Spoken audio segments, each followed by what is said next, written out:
Hello and welcome once again everyone. Today's video features brand new premium Tier 10 American aircraft carrier USS Franklin D Roosevelt. The USS Franklin D Roosevelt was the second of three Midway-class aircraft carriers and was fondly referred to as Rosie by her crew. Roosevelt spent most of her active deployed career operating in the Mediterranean Sea as part of the United States 6th Fleet. The ship itself was decommissioned in 1977, and she was the first aircraft carrier of the United States Navy to be named in honor of a United States President. The Franklin D Roosevelt will be available in the armory for the cost of $33,000 steel. Those of you already familiar with the Tier 10 USS Midway, there are some significant changes when it comes to the different attack groups, and I'll go through those numbers in fine detail. Firstly, let me put up the builds I've been using and refining during quite a long testing process. I'm not for 1 second going to claim to be proficient in aircraft carriers, and I'm quite sure dedicated CV players will identify flaws in here and come up with more optimal builds. But for the purpose of this review, all the numbers quoted in this video are based on this exact build. I am a self-proclaimed potato when it comes to playing carriers, so you can view this video with a critical eye, but I still hope to provide you with all the relevant information you need to decide whether this is a ship for you and worth the investment of $33,000 steel. Starting with the Roosevelt's armor layout. Being a Midway-class carrier, the armor is almost identical to the Tech 3 USS Midway. The only tiny difference is a smaller section of the conning tower is armored on the Roosevelt, but virtually meaningless in the grand scheme of things. The Roosevelt gets 71,100 hit points, with a decent torpedo belt providing a torpedo protection damage reduction of 25%. Just to get the ship defense related stats out of the way first, FDR gets 14 single mounted 127mm secondary guns with a reload time of 4 seconds and a max firing range of 5 kilometers. Capable of inflicting a max damage of 1800 and capable of penetrating 21mm of armor and a fire chance of 10%. Just a quick sidebar here, whenever I mention fire chance in this video, the numbers assume you will have both the fire starting signal flags mounted. Just like most Tier 10 carriers in the game, the AA defense of the FDR is quite formidable, with 114 AA guns in total, ranging from 20mm right up to 127mm. All combined, they pump out a continuous average damage of 525, firing 8 flak explosions per salvo, which can inflict a max damage 1610 with a max firing range of 6 kilometers. The priority sector reinforcement is 35%, while the action time and preparation time are 15 and 5 seconds respectively. This all combined with the defensive fighter consumable makes striking the FDR from the air quite a costly endeavour in terms of planes lost. FDR gets a max base speed of 33 knots, increased to 34.6 knots with the Sierra Mike signal flag, a turning circle radius of 1230 meters, and a rudder shift time of 17.3 seconds. Not exactly what you would call light on its feet, but considering you will be hiding at the back of the map most of the time, not that important really. What is important is its very good concealment of 12.5 kilometers, and that is utilizing both concealment upgrade and captain skills. Not only do both of these affect the ship's concealment, but also the plane's concealment, which is very helpful indeed. So now that we've covered the FDR's basic stats, Let's get down to the heart of the matter for any aircraft carrier, and that is its aircraft. Just like its USS Midway Tech Tree compatriot, FDR gets attack aircraft, dealing high explosive damage, high explosive dive bombers and torpedo bombers. All three types of aircraft are based on the Douglas TB-2D Sky Pirate. Starting with the attack aircraft, they get 3,709 hit points, a cruising speed of 127 knots, and when fully boosted, a max speed of 168 knots. The engine boost has a duration of 6 seconds and a reload time of 12 seconds. You get a full squadron of 14 aircraft, with 2 planes per attacking flight, each capable of firing 26 rockets. These rockets can inflict a max damage of 1650, are able to penetrate 32mm of armour, and have a 6% chance of setting the target on fire. That's a massive total of 52 rockets per attacking flight, and strikes between 10 and 15k damage are not uncommon, with the added bonus of setting multiple fires, RNG permitting. These attack aircraft have a detectability range of 8.1 kilometers, with a total of 21 aircraft on deck, and the fastest restoration time of the 3 different types at 108 seconds. These rockets are very difficult to use against destroyers due to the attack pattern, which you have to commence between 4 to 5 kilometers away. If the destroyer is undetected with his AA turned off, it's virtually impossible to adjust to strike the DD effectively. The flip side of this though is they are very effective against all other classes, having 32mm of penetration, overmatching the vast majority of cruiser armour and even large sections of battleships and the sides of aircraft carriers. After attacking, it's very important to remember there is a 25-second cooldown period before your rockets will be available to attack again.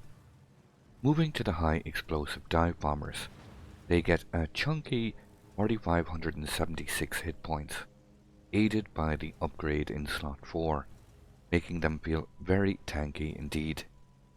These dive bombers get a cruising speed of 122 knots, and when fully boosted, a max speed of 158 knots.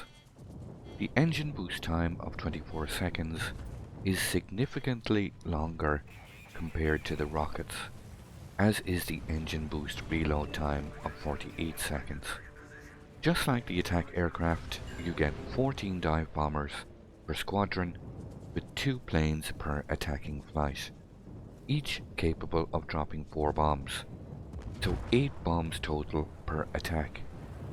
These bombs can in theory inflict a max damage of 11,200, capable of penetrating 67mm of armour, with a 66% chance of setting the target on fire. Just like the attack aircraft, they have a detection range of 8.1 kilometers and a slightly slower aircraft restoration time of 124 seconds. When I say in theory about this max damage, I presume it means if the bombs penetrate the citadel of a target, but I've yet to see this happen. When landing all 8 bombs on target, achieving full penetrations, the damage is around the 25k mark, usually with slight variations depending on saturation. 25k damage salvos, which are not unusual, combined with really high fire chance, simply devastating, and these bombs are not to be underestimated. When lining up attacks, I've found the optimal path to be attacking from a straight line down either bow or stern. Attempting drops from either port or starboard side will lead to very low return on your investment.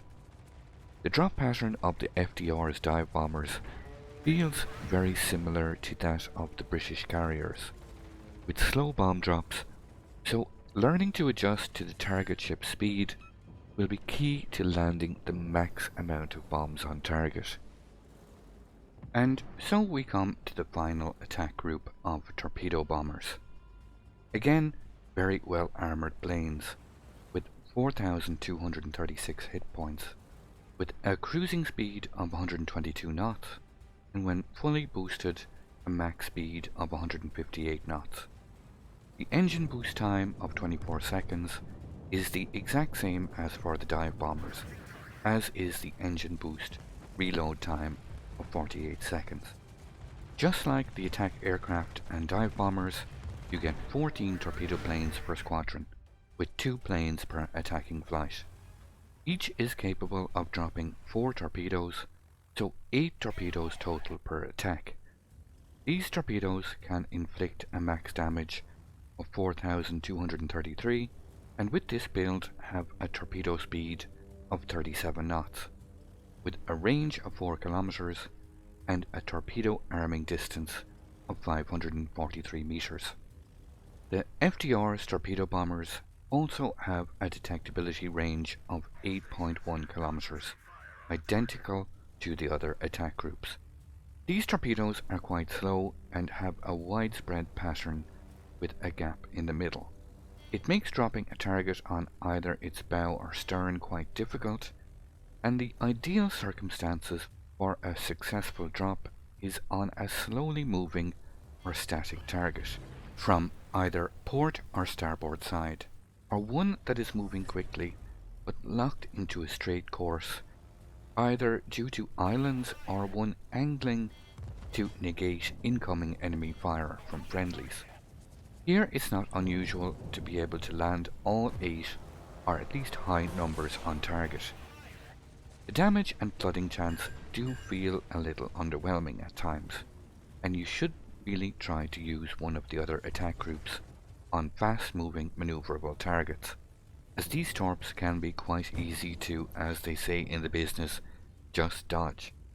Anything camping or in a static holding position can be a prime target, however, for these torpedoes, and also they are very effective for flushing targets out of their smoke screens. Land all 8 on target and you can get up to 15k salvos on battleships, which is not that bad considering the relatively low damage combined with their usually stronger torpedo protection. When you catch a cruiser off guard, however, this damage can be much higher. One final note on the torpedo bombers: they do have the slowest aircraft restoration time of the 3 attack groups at 134 seconds. All in all, the FDR's planes feel very powerful against all surface ships except destroyers. I'm sure more talented and dedicated CV players will find ways beyond the usual spotting pressure to inflict damage on destroyers and come up with better builds. Strong arguments can be made for using the skills torpedo acceleration and adrenaline rush to get increased speed bonuses due to squadrons taking more damage, but I leave that up to each individual captain to decide for himself which build suits them best. I hope this video was able to provide you some useful information on the Franklin D Roosevelt and help you decide if it's worth the investment of 33,000 steel. My own personal opinion as a non-CV player is that once you get over the initial barrier of feeling that these planes are quite slow and that it takes time to get into the action, so to speak, once you figure out the drop patterns for each attack group, this ship really does feel like it has enormous potential in the right hands. So I hope this video helps you decide whether those right hands are yours or not. I also stream on Twitch 4 days a week. You can see the link here on screen and in the description below. Feel free to check out the schedule and drop by and say hello, or simply come hang out and check out some live gameplay. Unfortunately, there is no free giveaway of the FDR, as it's a steel ship, but I do hold regular free giveaways including premium ships on Twitch, YouTube and my Discord. So make sure to enable notifications by clicking that bell icon below to not miss out on any of these great giveaways. There are more coming soon. If you haven't already subscribed to my channels, well, what are you waiting for? Do it today. I'm uploading content on a regular basis, and judging from all the great feedback, they are being extremely well received. So I hope you come back at some stage and check out some of my new videos.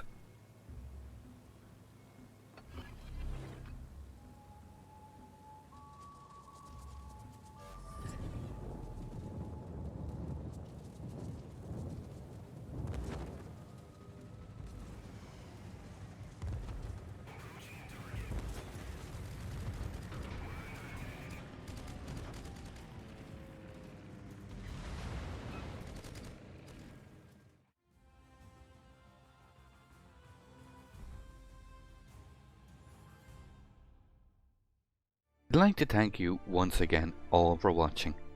Don't forget to like, share and subscribe for more. Take a moment to check out some of my most recent videos and leave a comment below. And until the next time, keep sailing it like you stole it.